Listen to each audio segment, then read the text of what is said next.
अस्सलामुअलैकुम ngasi Saudi Arab ke mafam khar adum lambi kharam so mayam bu yanghal boina Saudi Arab te seli bagari mayam lambi sida kari mawang da thorum na do si mamang gi lairiba uriba building makai si loina ayam da hotel madrai di office asina singba loi mak lairamni sigi mafam makai sida signboard ka loge da loi mak thetana lambi se khangna baina mamang da uriba bridge aina bu mi lanthok lanjil gini सोमवांग बदगी अहुमवांग बदा याम साथी न फजे मखोई की लंबी लतांग से गाड़ी से याम न फजे न तब निंग न सेलिमने असीगी मफम सिदा लोई न ट्रैफिक फॉलो तवरगा थौनबा गाड़ी ngantani ट्रैफिक फॉलो तवदब तारगदि अदुगी फाइन थोमना सो फाइन मन कल खरबो फाइन उंगाय मसु लैरिमने स्पीड तय हो गेरा मदे ट्रैक अमदे ट्रैक अमदा चोंबो गेरा से ब्रिज मखानी लिटली से अदरेदी असी ममांग बिल्डिंग आइसु अल हयात फुंदुक हरिन फुंदुक ऑटो होटल हयात ग्रैंड हयात हदो सिगी ब्रिज सिनबो लंबी में सकरिमनी मथक सिदा से ममांग सिदा लोइना दहरान मॉल मदरेदी होटल अमा लोइना सुन लैरम ममांग लम्हांग हाइदनबो एयरफोर्स की बेस ने आसे यानी सोमदा मुथौजल लगला सिगी ममांग लाइब्रेरी बिल्डिंग में आसे हॉस्पिटल अमामा पूर्वा अमोबा बिल्डिंग से हॉस्पिटल ने हम थंगदा अते अवांग अवांग ब संग सागल मखै सिंग लोइना होटल ने टंकारम सु थौजल इ सिंगनी से मथक का खरिसनबु दहरान मॉल अमा मसद हौरा सुमन चलिसनबु अल खोबर दसु लोय माइकै मरी द लंबी की वात सोमदा अमरम थौजल खरदि अमरम द दुम फाव याय हजि आइन चलिसनबु हिजाम हारिबु मफम दुदनी गोल्डन बेल्ट सिल्वर बेल्ट हारि मफम दो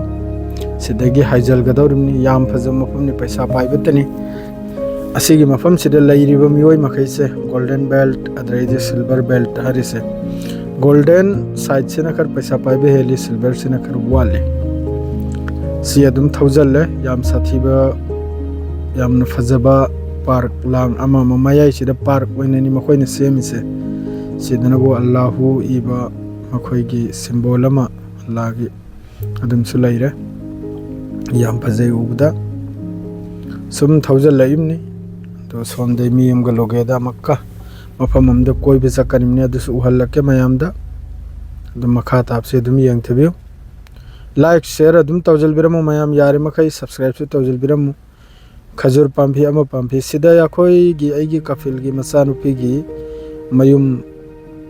नौना सारिमनि जिकै कफिल गी युम मायगे लोगेदा मयुम दुसु उहल्लके सिरै ममांगदा आई कफिल गी मसानुपी गी मयुम ने सिगी युम सौबसे यंगु मयाम सिगी से लोयरे मखोइ सु चंगले थोंग फजखरबन थोंग चाउखरब युमनि सिदना बो राउंड बोट लैरे राउंड बोट सिदगी सुम थौजल करेगा मैं हमने सखंग नरिबा अंकल ड्राइवर हापकट लेगा मफम दे कोई भी सकनिमनि अदुगी थोगलाइमनि यंगुसी क्लॉक टावर हाइब्रा कनम हाइ मासिगी मफम से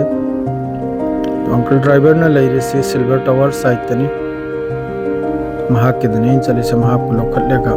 युम से फजब जब बिल्ला में इसी हम पैसा पाइब मांगतनी से लोइना कंपनी लेबा अमा लेबा दुगी युम मांगतनी को से मवांग से नरबो कैमरा लैरे बेल की थोकलम ले होजे सिदगी हाइजल गदौरमने इताउगी रूम दो सिगी लंबी से इताउगी रूम संगनि आ ममांग द लेबा युम मा है ओइरोम थंबदा सि इताउगी लेपम दिने असिदा लैरिबा है इताउ हपलेगा अदुगा हजिके सेकंड इंडस्ट्री हाइडो सक्के सेकंड इंडस्ट्री दा गुदाम मदरी दा मामा फैक्ट्री इंडस्ट्रियल एरिया खरसु हंजरके मयामदा समदे जी ओइरोम द कपलेगा आहिद गाड़ी अमो बुथानवा है सममंदा ही ताउगुरुमने इसवाजे गाड़ी चले सी ताउगुरुमने सी गाड़ी सिंग से अचौचौ फैक्ट्री में सिंगी कोई थोकना लाने होजे सेकेंड इंडस्ट्री दा सी सिंगी अचौबा अखोइगी रिफाइन तौबगी अमा तौबगी सी लोइना इंडस्ट्री ngantine अचौचौ फैक्ट्री गुदाम mong gi khangi bren scrap ki madrei di building gi amagi loi maksida asubini si mafam sida koiru se ani yakoi se adum lakpani video kharchu yarega de mayam bu han si khangan si mi lising lising lak lak surimni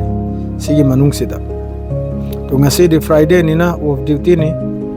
kanama u phangde mafam sida seung siloi na gudam ngang tani to na chawkra ba gudam thok na chawkra factory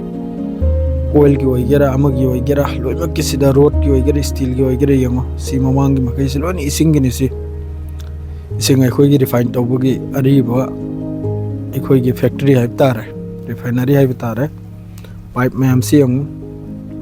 yam no budi lam khatre video se waro bi ade mayam adu su jo ngam jab do mayam do hanjaram ni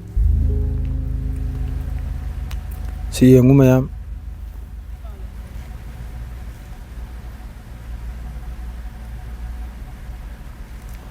si sang le makoi gi se asang ba hana gi khar li re ba factory ni ko adu su running ni